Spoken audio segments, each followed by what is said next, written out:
حضرت عبداللہ بن جعفر حضرت جعفر تیار کے بیٹے تھے، نبی پاک کی پھپھی کے بیٹے تھے حضرت زبیر بن عوام رضی اللہ تعالیٰ، وہ انتقال کر گئے۔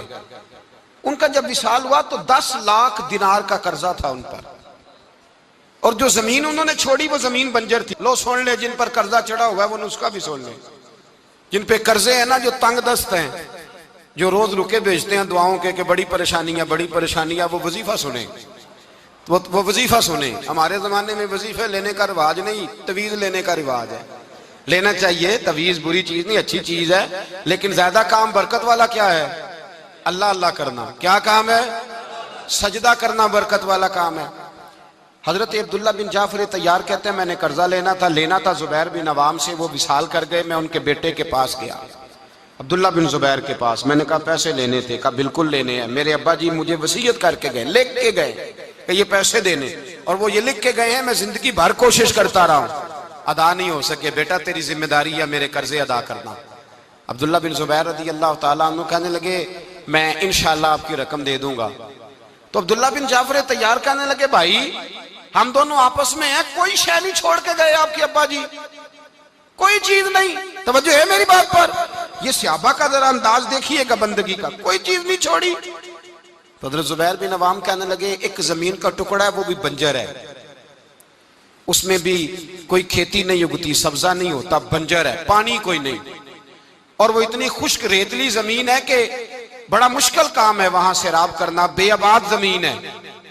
حضرت سیدنا عبداللہ بن جعفر کہنے لگے تو اس طرح کر، وہ مجھے ساری نہ دے، اس میں سے تھوڑی سی مجھے دے دے، میں 10 لاکھ دینار کے عوض وہی رکھ لیتا، تیرے باپ کا قرضہ ادا ہو گیا، دے تو صحیح۔ انہوں نے کہا آپ کیا کریں گے، وہ تو کسی کام کی نہیں، چند کوڑیوں کی بھی نہیں، فرمایا مجھے دے دو، میں جانوں اور میرا کام جانے۔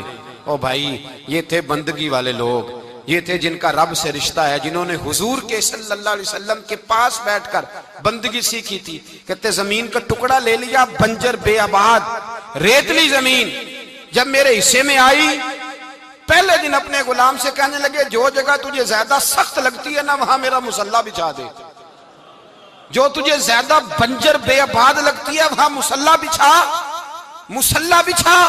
غلام نے مصلی بچھایا تو عبداللہ بن جعفر نے اللہ اکبر کہہ کے نیت باندھی۔ یہ حضرت جعفر تیار کے بیٹے ہیں، حضرت علی کے بھتیجے، انہوں نے نیت باندھی نماز کی، سر سجدے میں رکھا، رونے لگے، کہنے لگے اللہ میں بھی تیرا بندہ اور جس سے لینے تھے وہ بھی تیرا بندہ، خدا بندہ ہمارے درمیان مہربانی فرما، کرم نوازی کر، رحمت کا فیصلہ فرما۔ اتنا روئے کہ مصلی بھیگ گیا۔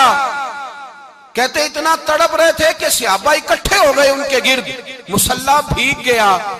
جب بھیگا ہوا مصلی نماز مکمل کر کے اٹھایا نا، کہتے مصلی اٹھایا تو نیچے سے اللہ نے پانی کا چشمہ جاری فرما دیا، اللہ نے پانی کا چشمہ جاری کر دیا۔ فرمایا بناؤ حوض، کرو کھیتیاں سیراب۔ فرماتے ہیں جہاں ایک درخت نہیں اگتا تھا اللہ نے پورا باغ اگا دیا، جہاں ایک پھل نہیں ہوتا تھا وہاں عالی شان پھل لگ گئے، قرضے بھی ادا ہوئے۔ حضرت زبیر بن عوام کے بچوں کے پاس مال دولت بھی بچ گیا۔ لوگ جب کہتے ہیں یہ ساری کس چیز کی برکت ہے، اور فرماتے یہ ساری سجدوں کی برکت ہے، یہ رب کی بندگی کی برکت ہے جی، اس کی بارگاہ میں نماز پڑھنے کی مسلمان توجہ نہیں کرتا، توجہ نہیں۔ جاگ رہے ہیں آپ حضرات؟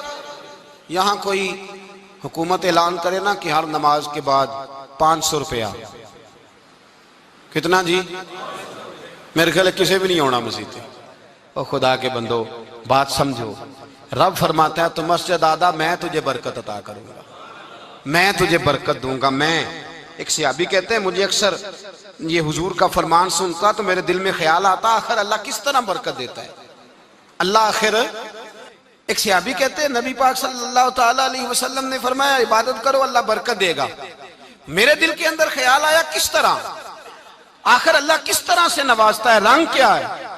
کہتے میں یہ بات سوچ کے نا تو مجھے قضائے حاجت کی حاجت ہوئی، خانہ پیشاب کے لیے میں نکلا تو ایک جگہ دور جا کے میں بیٹھا کھیتوں میں، دور جا کے کہتے میں پیشاب کر رہا تھا تو ایک چوہا اپنے بل سے نکلا اور ایک ہیرا میرے پاس رکھ گیا، میں پیشاب کر رہا ہوں، کہتے پھر گیا اندر تو ایک ہیرا اور رکھ گیا، پھر گیا تو پھر رکھ گیا، پھر گیا تو پھر رکھ گیا، کہتے 15 ہیرے چھوڑ گیا۔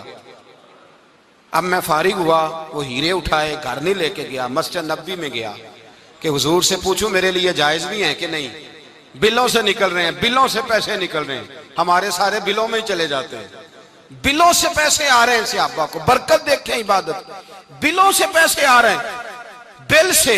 فرماتے ہیں میں وہ ہیرے اٹھائے تو در رسول پہ، جب میں نے پہلا قدم رکھا نا مسجد نبوی میں تو مجھے بتانا نہیں پڑا، میرے مصطفیٰ نے میرا چہرہ دیکھا اور مسکرا کے فرمایا پتہ چلا ہے اللہ کس طرح نوازتا ہے؟ خبر ہوئی ہے اللہ کس طرح نوازتا ہے؟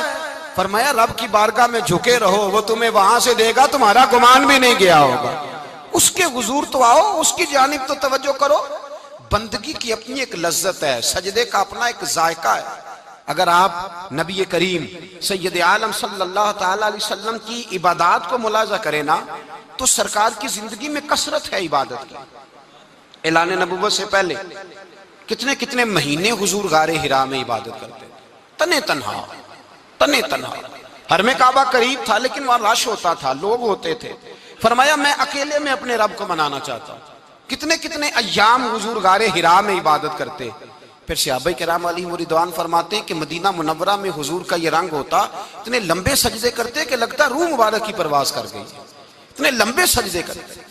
حضرت سیدنا معاذ بن جبل رضی اللہ تعالیٰ عنہ فرماتے ہیں 3 دن ہو گئے حضور چلے گئے، مدینے میں نظر ہی نہیں آ رہے۔ صحابہ پریشان، ابو بکر صدیق، عمر فاروق، عثمان غنی، مولا علی ڈھونڈتے پھرتے، حضور سید عالم صلی اللہ علیہ وسلم کا پتہ نہیں۔ فرماتے ہیں جناب صدیق اکبر گھومتے گھومتے جبل سلا کی پہاڑی کے قریب گئے تو ایک چرواہا بکریاں چرا رہا تھا، اس سے پوچھا تم نے میرے محبوب کو تو نہیں دیکھا؟ تو کہنے لگا مجھے نہیں پتا تمہارے محبوب کون ہے۔ ایک آدمی آج 3 دنوں سے غار میں رو رہا ہے، اتنی شدت کے ساتھ روتا ہے کہ میری بکریاں جا کے غار کے سامنے بیٹھ جاتی ہیں، اور بکریاں بھی روتی ہیں، میں بڑا کھینچتا ہوں پر لوٹتی نہیں، رات کو گھر لے کے جاتا ہوں تو جاتی نہیں، سویرے باڑے سے نکالتا ہوں تو دوڑی ہوئی آتی ہیں، پھوٹ پھوٹ کے روتی ہیں، لیکن حال یہ ہے کہ دودھ پہلے سے بھی زیادہ دیتی ہیں۔ حضرت ابو بکر صدیق کہنے لگے یہی تو میرے رسول پاک علیہ السلام کے نبی ہونے کی علامت ہے۔ اس صحابہ کو بلایا، 3 دن سے حضور سجدے میں ہیں۔ کتنے دنوں سے؟ یہاں سجدہ لمبا ہو جائے تو امام کے پیچھے لوگ بھاگنے لگتے ہیں کہ صاحب آپ تو فارغ ہیں، مجھے تو ڈیوٹی پہ بھی جانا تھا۔ 3 دن سے حضور سجدے میں، اتنا طویل سجدہ، اتنا طویل۔ صحابہ کہتے ہیں قدموں میں جا کے لگے، محبوبہ بس کریں آ جائیں۔ حضور نے فرمایا رب نے سورہ ہود نازل کر دی ہے، سخت حکم آ گئے ہیں۔ وہ کہتا ہے میں تیری امت سے حساب پوچھوں گا، میں اپنے رب کو منا رہا ہوں، بکر جاؤ مجھے منا لینے دو۔ حضور نے ہمیں بتلایا ہے کہ رب کو سجدہ کریں تو رب مانتا ہے، اس کو منانے کا طریقہ سجدہ کرنا ہے، جھکنا ہے، عبادت کرنا ہے۔ کہا وہ مانے گا تو میں آؤں گا۔ تڑپ گئے صحابہ۔ اور ایک روایت ایسی بھی ہے کہ جب بات نہ بنی تو حضرت فاطمہ سے عرض کیا۔ حضرت فاطمہ شام کا سناٹا چھایا، اپنے آپ کو کپڑوں میں لپیٹا، دائیں بائیں شہزادوں کے لیا تو حضور کی بارگاہ میں گئیں، کہنے لگی محبوبہ بس کریں گھر آ جائے، مدینہ سونا ہو گیا ہے، مسجد نبی کی دیواریں بھی روتی ہیں، یا رسول اللہ ستون مجھ سے آپ کا پوچھتے ہیں گھر آئیں۔ نبی پاک نے فرمایا فاطمہ تو بھی دعا کر، میں بھی دعا کرتا ہوں۔ حضرت فاطمہ بھی ساتھ والے کونے میں سجدے میں گر گئیں، پھر دعا ہوئی، پھر التجا ہوئی۔ حضرت جبریل آئے، کہنے لگے محبوبہ رب کہتا ہے سار اٹھاؤ، وَلَسَوْفَ يُؤْتِيكَ رَبُّكَ فَتَرْضَىٰ۔ اللہ فرماتا ہے میں آپ کو اتنا دوں گا کہ آپ مجھ سے راضی ہو جائیں۔ تو حضور تو سجدے کے عالم میں۔ حضرت سیدنا عبد الرحمن ابن عوف کہتے ہیں میں حضور کے ساتھ تھا، ہم مسجد نبی سے نکلے تو سامنے ایک باغ آیا، حضور فٹافٹ گئے اور باغ میں سر سجدے میں رکھ دیا۔ دیر تک حضور نے سجدہ کیا، اتنا لمبا کہ جیسے کسی کی روح پرواز کر گئی۔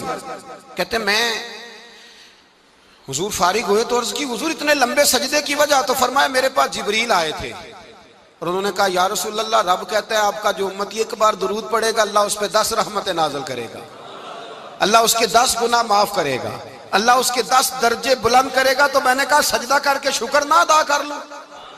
اس بات پر میں سجدہ کرنے لگ گیا۔ اس بات پر ایک دوست کے ہاں بیٹا ہوا، مجھے کہنے لگے مبارک ہو بھتیجا آیا ہے۔ میں نے کہا خیر مبارک۔ بڑے عرصے کے بعد اللہ نے نوازا، میں نے 5 کلو مٹھائی بھیجی آپ کی جانب، دوستوں کو کھلا دیجیے گا۔ میں نے کہا اور کتنی بانٹی ہے؟ کہنے لگے منوں کے حساب سے۔ باقی معاملات کیسے؟ کہنے لگے کیا بات ہے، غریبوں کو، مسکینوں کو، لاچاروں کو، سب کو دیا ہے۔ تو میں نے کہا نفل کتنے پڑھے؟ کہنے لگا ٹائم نکالتا ہوں میں۔ ٹائم بیٹا کس نے دیا؟ شکر کس کا ادا کرنا تھا؟ بھئی یہاں حال یہ ہے ہمارا کہ ہمیں دو رکھتے تھوڑی مشکل ہیں۔ اگر کہا جائے کہ 25 من مٹھائی تقسیم کرنی ہے تو وہ آسان ہے۔ ہم نے اپنے لیے عبادت کو، ریاضت کو بہت سا بنا لیا، اس کو اتاریں، کچھ بھی مشکل نہیں۔ رب کی بارگاہ میں جتنا بندہ جھکتا جاتا ہے اتنا ہی اللہ اسے اور عزت عطا کرتا جاتا ہے۔ بزرگوں سے کسی نے پوچھا تھا کہ میری اللہ قبول بھی ہے کہ نہیں؟ تو وہ کہنے لگے رب کو تیری پہلا سجدہ قبول تھا تو تب اس نے دوسرے کی توفیق دی تھی، اسے تیری فجر قبول تھی تو تجھے زور پڑھنے کی توفیق دی، اس نے تیرا پہلا روزہ قبول کیا تو دوسرا رکھنے کا موقع دیا۔ یہ علامت قبولیت۔ میرے محبوب نے فرمایا بندگی کرو، اس کے حضور آؤ، کبھی کا صلاۃ اللیل پڑھو، کبھی کا تہجد پڑھو، کبھی کا اشراق پڑھو، کبھی کا چاشت پڑھو، کبھی کا اوابین پڑھو۔ اور میرے مصطفیٰ نے فرمایا ہو سکے تو اٹھ کے تہجد پڑھو، باقی نمازوں پہ رب تمہیں ثواب دے گا۔ اگر تہجد پڑھو گے تو رب تمہاری طرف دیکھ کے مسکرائے گا، جو اس کی شان کے لائق ہے وہ مسکرائے گا۔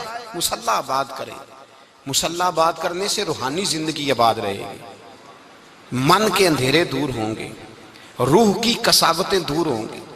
انسان اللہ سے جڑا ہوتا ہے تو اس کی بندوں کی جانب توجہ ہی کم جاتی ہے۔ حسد کون کر رہا ہے، مخالفت کون کر رہا ہے، جھگڑا کون کر رہا ہے، بغض کون پیدا کر رہا ہے، ان چیزوں سے وہ ویسے ہی بچا رہتا ہے۔ میرے محبوب پاک سید عالم صلی اللہ علیہ وسلم کثرت سے سجدہ کرتے۔ قیامت کے دن حضور شفاعت کس طرح کریں گے؟